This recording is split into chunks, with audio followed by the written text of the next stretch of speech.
கொடுக்கும். காட்டுல 3 மரம் இருந்துச்சான். அந்த 3 மரமும் தங்களுக்குள்ள பேசிட்டு இருந்துச்சான். அதுல முதல் மரம் சொல்லிச்சான், நான் வந்துட்டு தங்கம், வைரம், மரகதம், வைடூரியம் அந்த மாதிரி விலை உயர்ந்த ஆபரணங்களை சுமக்கக்கூடிய ஒரு நகை பெட்டியா மாறணும். எனக்குள்ள விலை உயர்ந்த நகைகளை அவங்க வச்சு பாதுகாக்கணும், அதுதான் என்னோட ஆசை அப்படின்னு முதல் மரம் சொல்லிச்சான். உடனே அதை கேட்டுட்டு 2வது மரம் சொல்லிச்சான், நான் வந்துட்டு ஒரு மிகப்பெரிய கப்பலா மாறணும். மிகப்பெரிய மன்னர்கள், அரசர்கள், பேரரசர்கள் இவங்க எல்லாம் அந்த கப்பல்ல பயணிக்கணும். இந்த மாதிரி ஒரு அரசனையே சுமக்கக்கூடிய கப்பலா நான் மாறணும் அப்படிங்கறதா என்னோட ஆசை அப்படின்னு 2வது மரம் சொல்லிச்சான்.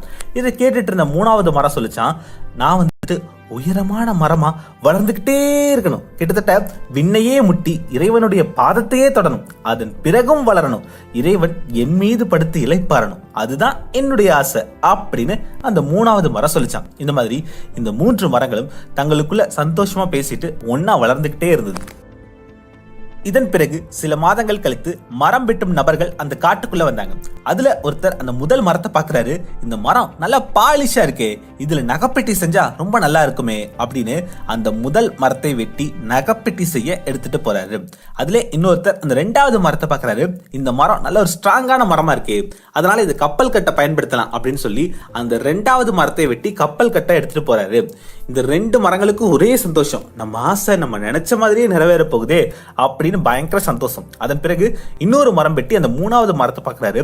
ரொம்ப உயரமான மரமா இருக்கே, சரி எதுக்காச்சும் பயன்படும் அப்படின்னு சொல்லிட்டு அந்த உயரமான மரத்தையும் வெட்டி எடுத்துட்டு போறாரு. ஆனா அந்த 3வது மரத்தோட ஆசை அங்கேயே நிராசையா மாறிடுச்சு. நம்ம மேல மேல உயரமா வளர்ந்து கொண்டே இருக்கணும், இறைவன் நம் மீது உறங்கணும் அப்படின்லாம் நம்ம நினைச்சோமே, அந்த ஆசை தடைப்பட்டுருச்சு, நம்முடைய வளர்ச்சி தடைப்பட்டுருச்சு அப்படின்னு ரொம்பவே வருத்தப்பட்டுச்சான் அந்த 3வது மரம். இதை தொடர்ந்து அந்த முதல் மரத்தை வெட்டி எடுத்துட்டு போன அந்த மரம் வெட்டியா, மரத்தை வெட்டின பிறகு இதோட பளபளப்பு கொஞ்சம் கம்மியா இருக்கே, இதை விட பளபளப்பான மரங்கள் நிறைய இருக்கு, அதை வச்சு நகைப்பெட்டி செய்யலாம்.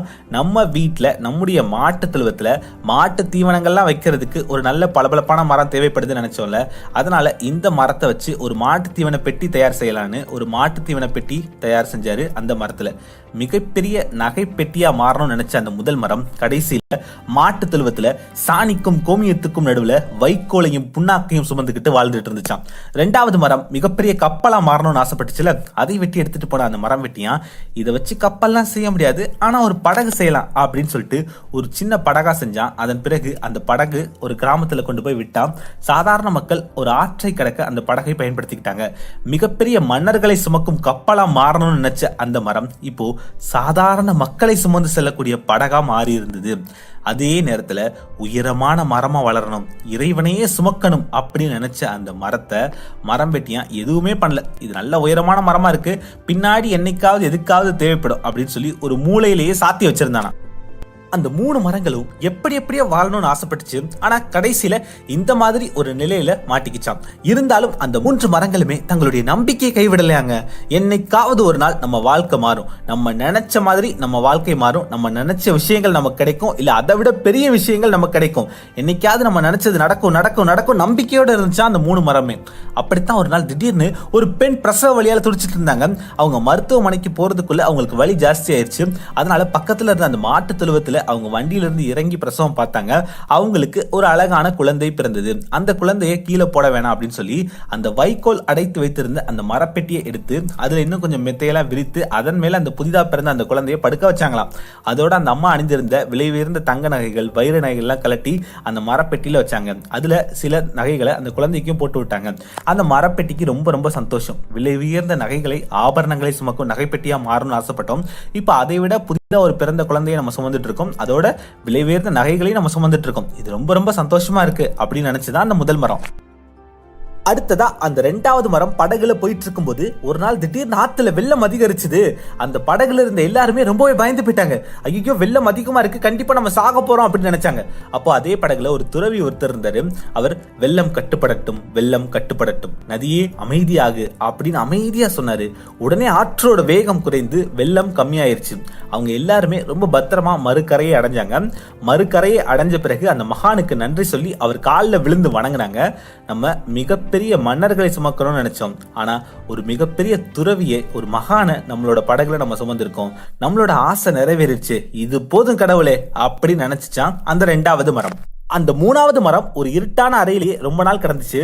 திடீர்னு ஒரு நாள் அந்த 3வது மரத்தை வெளியில எடுத்தாங்க. நல்ல தெய்வ ஒளி பொருந்திய ஒரு மகான் அந்த மரத்தை தூக்கிட்டு போனாரு. போற வழியெல்லாம் அவரை சாட்டையால அடிச்சாங்க. ஒரு உயரமான மலைக்கு அவரை கூட்டிட்டு போய் அந்த மரத்திலேயே அவர் ஆணியால் அடிச்சாங்க. அந்த மகான் மீண்டும் ஒரு நாள் உயிர் தெழுந்தார். அவர் தான் இயேசு. அந்த இறைவனை நம்ம சுமக்கணும், அந்த இறைவன் நம்மீது இளைப்பாறணும்னு நம்ம நினைச்சோம், நம்மளோட இந்த ஆசையை நிறைவேறிடுச்சு அப்படின்னு அந்த 3வது மரம் ரொம்ப ரொம்ப சந்தோஷப்பட்டுச்சான். ஆக அந்த 3 மரமுமே என்னவா ஆகணும்னு ஆசைப்பட்டுச்சோ அதாவே மாறிட்டாங்க.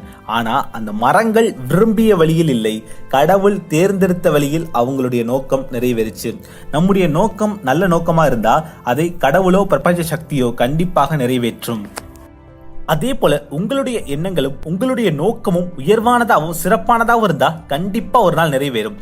யோசிச்சு பாருங்க, அந்த மரங்களுடைய வாழ்க்கை மொத்தமா திசை மாறி போயிருந்துச்சு. ஒரு மரம் மாட்டுத் தொழுவத்திலையும், இன்னொரு மரம் சாதாரண கிராமத்திலையும், இன்னொரு மரம் மூலையிலையும் முறங்கிட்டு இருந்தது.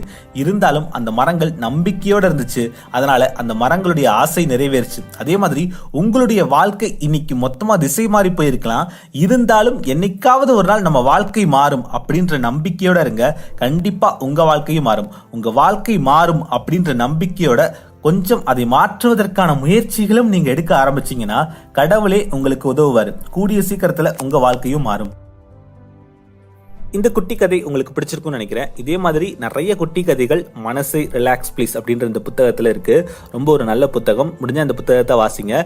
இல்ல இது மாதிரி இன்னும் நிறைய நல்ல புத்தகங்கள்ல உள்ள நிறைய நல்ல நல்ல குட்டி கதைகளை தெரிஞ்சுக்க நம்ம சேனலை தொடர்ந்து பார்த்துட்டே இருங்க. ட்ரீம் பிக் அச்சீவ் பிக், எண்ணுவதெல்லாம் உயர்.